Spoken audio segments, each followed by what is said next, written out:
2014 के बाद से एक और बहुत बड़ा बदलाव ये भी आया है कि बरसों से अटकी भटकी लटकी परियोजनाओं को खोज खोज करके मिशन मोड पर पूरा कराया जा रहा है।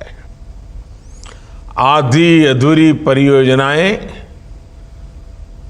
ईमानदार जो देश के हमारे टैक्स पेयर्स हैं उनके पैसे तो बर्बाद करती हैं, लागत भी बढ़ जाती है और जो उसका लाभ मिलना चाहिए वो भी नहीं मिलता है।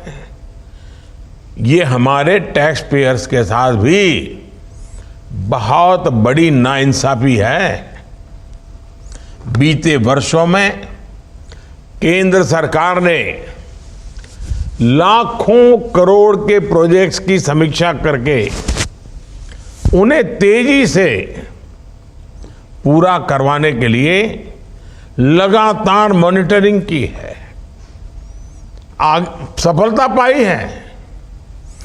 इससे भी देश के कोने कोने में रोजगार के अनेक नए अवसर बने हैं।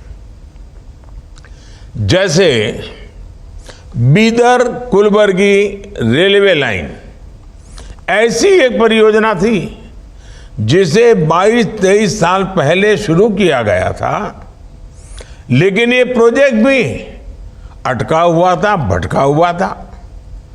हमने 2014 में इसे पूरा करने का संकल्प लिया और केवल 3 साल में इस परियोजना को पूरा करके दिखाया। सिक्किम के पाक्योंग एयरपोर्ट की परिकल्पना भी 2008 में की गई थी, लेकिन 2014 तक ये सिर्फ कागजों पर ही बनता रहा। 2014 के बाद इस प्रोजेक्ट से जुड़ी सारी बाधाओं को हटाकर इसे 2018 तक पूरा कर लिया गया।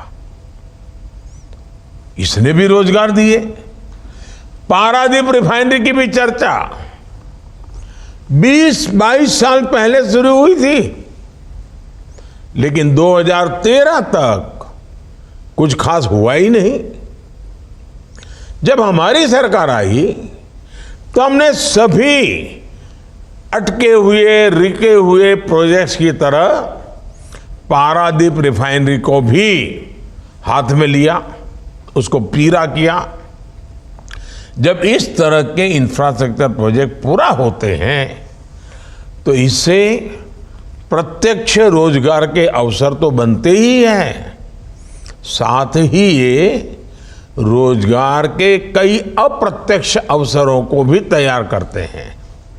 साथियों, देश में रोजगार निर्माण करने वाला एक बहुत बड़ा सेक्टर है रियल एस्टेट। ये सेक्टर जिस दिशा में जा रहा था उसमें बिल्डरों के साथ ही मध्यम वर्ग की बर्बादी तय थी।